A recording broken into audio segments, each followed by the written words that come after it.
प्यारे बच्चों, यदि आप भी राजस्थान बोर्ड क्लास 10th के स्टूडेंट हैं और 19 फरवरी हिंदी पेपर की आप तैयारी कर रहे हैं तो ये वीडियो आप सभी के लिए होने वाली है। प्यारे बच्चों, आज मैं आप सभी के लिए लेकर आया हूं 19 फरवरी को होने वाला हिंदी का एकदम वायरल पेपर। जी हाँ प्यारे बच्चों, आप देख सकते हो ये आपका क्लास 10th का हिंदी का प्यारे बच्चों वायरल पेपर होने वाला है। यदि प्यारे बच्चों आपका भी सपना है हिंदी के अंदर 80 में से 80 मार्क्स लाने का, तो ये वीडियो आपको भाई कंप्लीट देखनी है। वीडियो को आपको भाई कहीं पर भी स्किप नहीं करना है।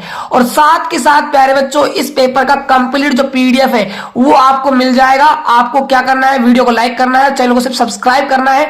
डिस्क्रिप्शन बॉक्स में प्यारे बच्चों व्हाट्सएप ग्रुप का लिंक दिया हुआ है, ग्रुप को जाकर ज्वाइन कर लीजिएगा। वहां पर आपको इस पूरे पेपर का पीडीएफ दे दिया जाएगा। तो देख सकते हो प्यारे बच्चों ये आपका 19 फरवरी को होने वाला हिंदी का एकदम वायरल पेपर होने वाला है। यहीं से प्यारे बच्चों आपके एग्जाम में क्वेश्चन आने वाले हैं। तो ये आप पूरा पेपर देख लीजिएगा। यहाँ पर आपको अपना रोल नंबर लिखना है। यहाँ पर देख सकते हो कुछ आपके लिए सामान्य निर्देश भी दिए गए हैं, इनको भी प्यारे बच्चों आप एक बार अच्छे से पढ़ लीजिएगा। तो चलिए प्यारे बच्चों स्टार्ट करते हैं हमारा पेपर का सॉल्यूशन। उससे पहले सभी बच्चे कमेंट बॉक्स में जय सरस्वती माता एक बार जरूर लिख देंगे, है ना। चलिए प्यारे बच्चों स्टार्ट करते हैं पेपर का सॉल्यूशन। देखिएगा, बात करें प्यारे बच्चों आपके पेपर की, तो यहां पर सबसे पहले आपको देखने को मिलेगा प्यारे बच्चों खंड ए। खंड ए के अंदर आपका फर्स्ट क्वेश्चन होने वाला है, निम्नलिखित वस्तुनिष्ठ प्रश्नों के उत्तर अपनी उत्तर पुस्तिका में ही लिखे, है ना। यहां पर आपके सामने ना 12 क्वेश्चन होने वाले हैं। ऑब्जेक्टिव हर एक क्वेश्चन आपका 1 मार्क्स का होगा, तो 12 नंबर का आपका ये फर्स्ट क्वेश्चन होने वाला है, ठीक है। यहां पर देखिए जो आपका फर्स्ट क्वेश्चन है कि निम्नलिखित में भाववाचक संज्ञा कौन सी है। यहां पर आपको भाववाचक संज्ञा बतानी है। ऑप्शन ए है शत्रुता, ऑप्शन बी है आपका वीर, ऑप्शन सी है आपका मनुष्य, ऑप्शन डी है आपका गुरु। तो प्यारे बच्चों यहां पर जो शत्रुता है ये आपकी क्या है भाई, भाववाचक संज्ञा हो जाएगी। अगला हमारा सेकंड क्वेश्चन है कि शहनाई कौन से वाद्य यंत्र के समान है। ऑप्शन ए है तबला, ऑप्शन बी है आपका पंखावज, ऑप्शन सी है आपका मंजीरा, ऑप्शन डी है आपका नागेश्वरम। तो इसका जो राइट आंसर है प्यारे बच्चों आपका नागेश्वरम हो जाएगा, ऑप्शन आपका दे हो जाएगा। थर्ड क्वेश्चन देखिएगा, किस शब्द में अविभाव समास है। बच्चों यहां पर आपको अविभाव समास बताना है, कौन से शब्द में होगा।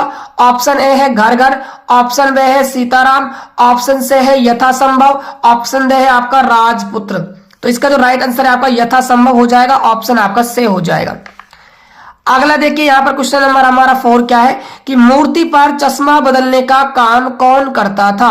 ऑप्शन ए है कैप्टन, ऑप्शन बी है हालदार, ऑप्शन सी है पान वाला, ऑप्शन डी है बच्चों गांव वाले। तो मूर्ति पर चश्मा बदलने का काम कौन करता था भाई, कैप्टन करता था, ठीक है। ऑप्शन यहाँ पर ए हो जाएगा। अगला प्रश्न देखिएगा, लखनवी अंदाज कहानी के लेखक कौन है। ऑप्शन ए है आपका चंद्रधर शर्मा गुलेरी, ऑप्शन बी है प्रेमचंद्र, ऑप्शन सी है भीष्म साहनी, और ऑप्शन डी है आपका बच्चों यशपाल। तो लखनवी अंदाज जो पाठ है बच्चों, ये कहानी जो है इसके लेखक है आपके यशपाल, है ना। ऑप्शन यहां पर आपका दे हो जाएगा। अगला क्वेश्चन देखिएगा, उस्ताद बिस्मिल्लाह खां के बचपन का नाम क्या था बच्चों, है ना। ऑप्शन ए है नसरुद्दीन, ऑप्शन बी है अमरुद्दीन, ऑप्शन से है शेरशाह, ऑप्शन डी है आपका अकबर। तो इनके बचपन का नाम बच्चों क्या था, याद रख लीजिएगा अच्छे से, अमरुद्दीन था, है ना। बे ऑप्शन आपका राइट हो जाएगा। अगला प्रश्न है कि पुरहीन शब्द का तात्पर्य है। ऑप्शन ए है कमल, ऑप्शन बी है चमेली, ऑप्शन से है गुलाब, ऑप्शन डी है आपका जैतून। तो पुरहीन का शब्द का अर्थ होगा बच्चों कमल, क्या हो जाएगा, कमल हो जाएगा, ऑप्शन आपका ए हो जाएगा, ठीक है। अगला क्वेश्चन देखिएगा, मुनि हरि हरु सूज कथन किसने कहा। ऑप्शन ए है राम, ऑप्शन बी है लक्ष्मण, ऑप्शन से है रावण, ऑप्शन डी है आपका परशुराम। इस क्वेश्चन का बच्चों आपको जो आंसर है ना वो कमेंट करके बताना है, ठीक है। जिस बच्चे का आंसर ना बिल्कुल सही होगा उसका मैं कमेंट पिन कर दूंगा। चलिए अब बात करते हैं हम नेक्स्ट क्वेश्चन की। देखिएगा अगला हमारा क्वेश्चन क्या होने वाला है। देखिए क्वेश्चन नंबर है हमारा बच्चों 9, है ना। देखिएगा ध्यान से, कवि ने प्रिया के गालों की लालिमा की तुलना किसके साथ की है। ऑप्शन ए है उषाकालीन लालिमा के साथ, ऑप्शन बी है सायकालीन लालिमा, ऑप्शन सी है प्रभात कालीन लालिमा, ऑप्शन डी है निशा कालीन लालिमा। तो इसका जो राइट आंसर है बच्चों आपका हो जाएगा उषा कालीन लालिमा से प्रिया के गालों की क्या है लालिमा की तुलना की गई है। अगला यहाँ पर क्वेश्चन नंबर 10 है बच्चों की नागा अर्जुन का मूल नाम क्या था।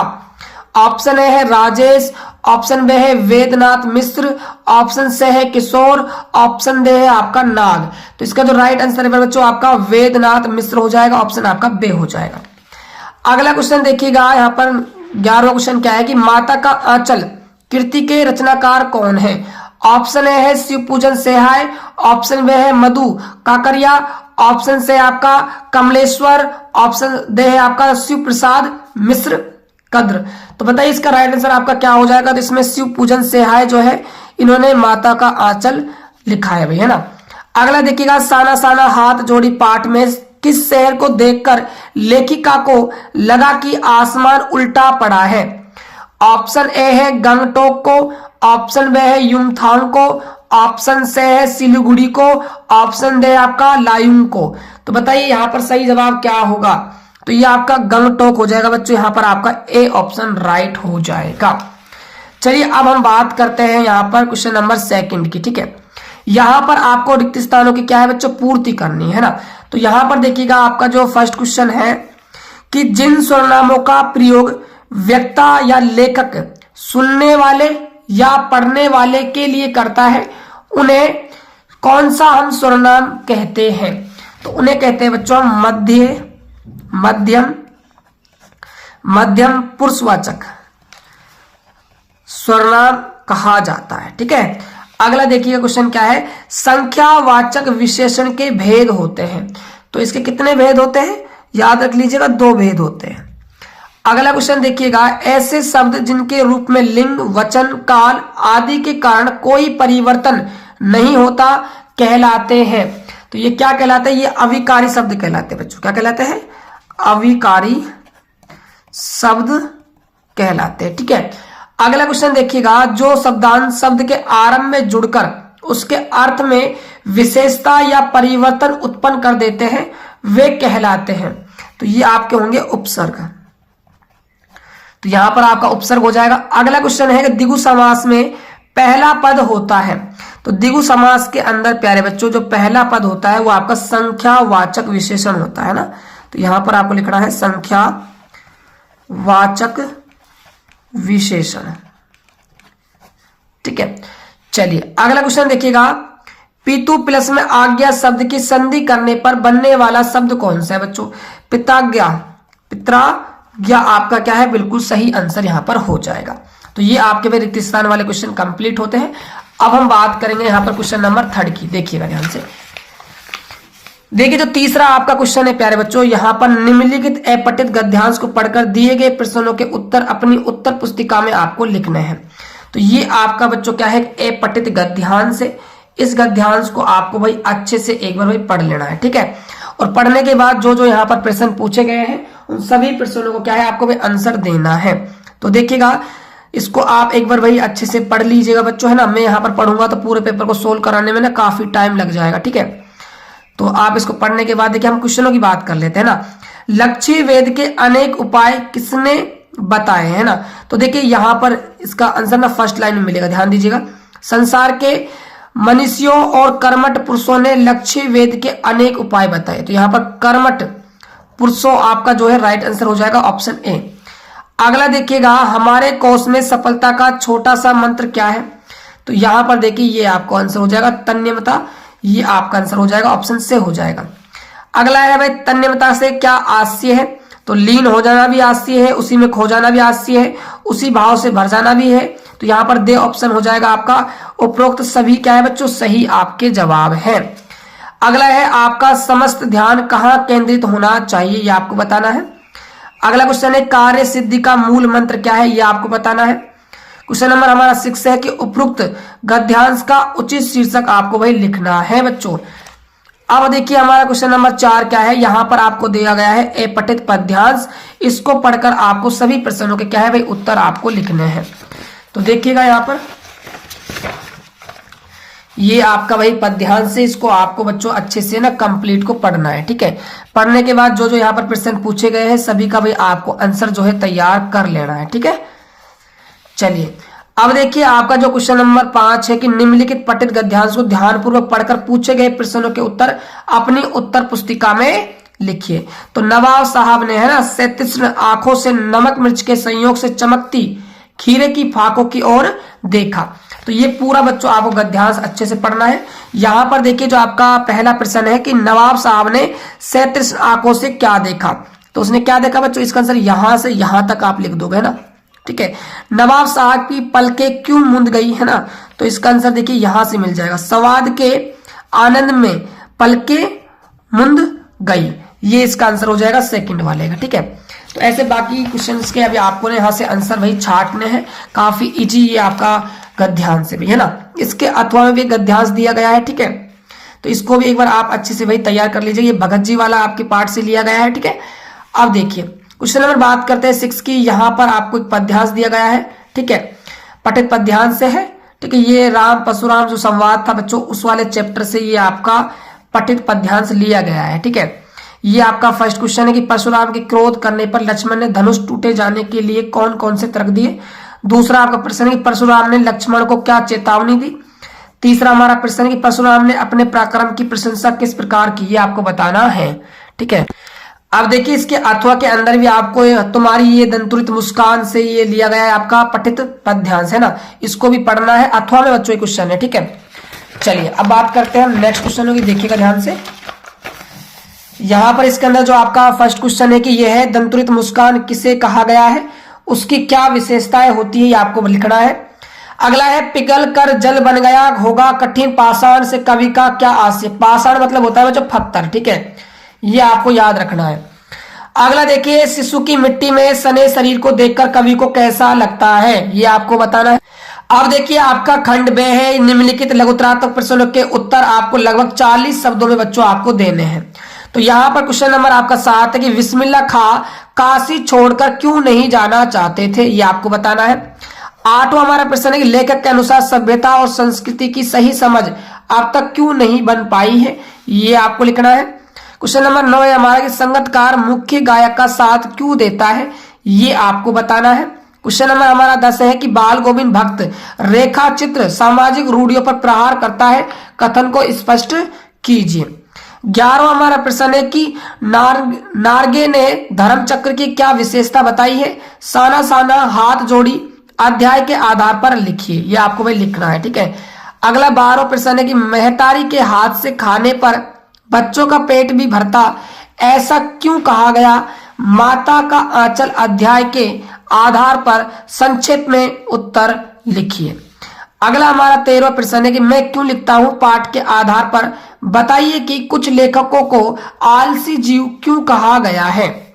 अगला हमारा 14वां प्रश्न है कि गंगटोक के प्राकृतिक सौंदर्य के कौन कौन से दृश्य लेखिका को झकझोर गए, ये आपको बताना है। क्वेश्चन नंबर हमारा 15 है कि मेहनत कश बादशाहों का शहर किसे कहा गया है और क्यों कहा गया है, ये आपको बताना है।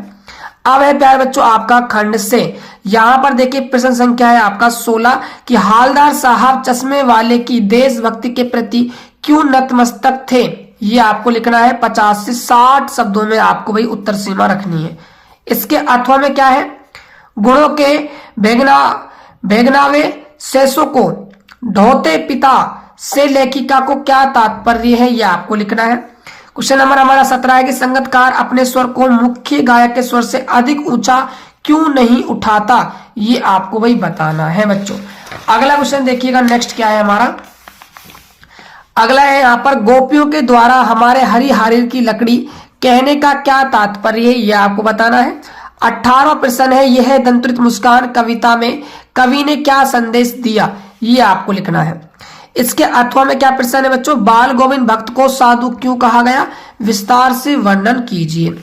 अगला है हमारा प्रश्न संख्या बच्चों 19, मोस्ट इंपोर्टेंट क्वेश्चन है प्यारे बच्चों, तुलसीदास जी के कृतित्व एवं व्यक्तित्व के बारे में लिखिए, यानी कि आपको यहाँ पर परिचय लिखना है। अथवा में क्या प्रश्न दिया गया है, राम वृक्ष बेनीपुरी के व्यक्तित्व और कृतित्व के बारे में आपको यहाँ पर लिखना है, ठीक है।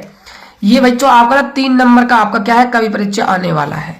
अगला देखिए खंड दे की बात करते हैं, क्वेश्चन नंबर 20 की बात करते हैं। निम्नलिखित विषयों में से किसी एक विषय पर आपको लगभग 300 शब्दों में क्या है भाई निबंध आपको लिखना है, ठीक है। तो यहां पर देखिएगा पहला तो है आपका इंटरनेट वरदान या अभिशाप, है ना। तो इसमें प्रस्तावना, इंटरनेट व दैनिक जीवन, और तीसरा आपका है इंटरनेट के विविध क्षेत्र, और चौथा है आपका इंटरनेट के सकारात्मक व नकारात्मक प्रभाव समझाने हैं, और साथ में बच्चों इसका उपसंहार भी आपको लिखकर आना है। देखिए अब हमारा दूसरा है निबंध की राष्ट्रीय स्वच्छता अभियान, है ना। इसमें पहला है प्रस्तावना, दूसरा है आपका स्वच्छता की आवश्यकता, तीसरा है आपका स्वच्छ भारत अभियान का प्रारंभ, और चौथा है वर्तमान दशा, और फिर इसके बाद बच्चों आपको उपसंहार इसका लिखना है। अगला है हमारा तीसरा, इसमें निबंध क्या होने वाला है कि राजस्थान की ऐतिहासिक धरोहर के बारे में आपको लिखना है। इसमें पहला आपको प्रस्तावना लिखनी है, दूसरा आपको धरोहर के प्रकार लिखने हैं, तीसरा आपको यहाँ पर ऐतिहासिक धरोहर की विशेषताएं लिखनी है, और चौथा आपको बच्चों क्या लिखना है, पर्यटन क्षेत्र में योगदान लिखना है, और उसके बाद आपको भाई उपसंहार लिखना है। अगला हमारा है चौथा की सुरक्षित यातायात और सुरक्षित हमारा जीवन। इसमें प्रस्तावना, यातायात सुरक्षा का महत्व, और यातायात के सामान्य नियम, और यातायात नियमों के पालन से लाभ, और फिर इसका आपको भाई उपसंहार लिखना है। चलिए बात करते हैं नेक्स्ट क्वेश्चनों की, देखिएगा ध्यान से यहाँ पर। अब देखिए पहले जो हम बात करते हैं प्रश्न संख्या यहाँ पर 21 की, है ना। स्वयं को राजकीय माध्यमिक विद्यालय रतनगढ़ का छात्र ब्रजकांत शर्मा मानते हुए अपने प्रधानाध्यापक को विद्यालय में अंग्रेजी विषय के शिक्षक का पद रिक्त होने के कारण इस विषय की शिक्षण व्यवस्था के लिए पत्र आपको भाई लिखना है। इसके अथवा में क्या दिया गया है, अपने क्षेत्र के विधायक को पत्र लिखकर क्षेत्र के एकमात्र सरकारी अस्पताल की अव्यवस्था की जानकारी दीजिए और उसमें सुधार के लिए अनुरोध भी कीजिए। अब प्यारे बच्चों आपका क्वेश्चन नंबर 22 है ना, ये फर्स्ट बार राजस्थान बोर्ड ने आपके भी सिलेबस में जोड़ा है, ठीक है। करत करत अभ्यास के जड़मती होत सुझाना, है ना। सुक्ति का पलवन आपको भाई लिखना है, इसका पलवन बच्चों आपको करना है। इसके अथवा में क्या प्रश्न दिया गया है, निम्नलिखित गद्यांश का 1/3 शब्द में संक्षिप्तीकरण आपको करना है, ठीक है। तो ये आपका हो जाएगा। यहाँ से लोग सदा इस खोज में लगे रहते हैं कि जीवन की बड़े बड़े कामों के लिए काम में लाए, है ना। ये पूरा बच्चों आपको अच्छे से तैयार करना है बच्चों। 4 नंबर का आपका ये होने वाला है, ठीक है। ये था बच्चों आपका 19 फरवरी को होने वाला हिंदी का कंप्लीट वायरल क्वेश्चन पेपर जो हमने इस वीडियो के अंदर डिस्कस किया है। आई होप कि आपको पूरा पेपर अच्छे से समझ में आ गया होगा। तो प्यारे बच्चों इसका जो पीडीएफ है व्हाट्सएप ग्रुप में मिल जाएगा। ग्रुप अभी तक आपने ज्वाइन नहीं किया है तो कर लीजिएगा, उसका जो लिंक है वो डिस्क्रिप्शन बॉक्स में दिया हुआ है। और चैनल को सब्सक्राइब, वीडियो को लाइक करना मत भूलो। तो मिलते हैं नेक्स्ट वीडियो में, तब तक के लिए जय हिंद, वंदे मातरम, जय भारत।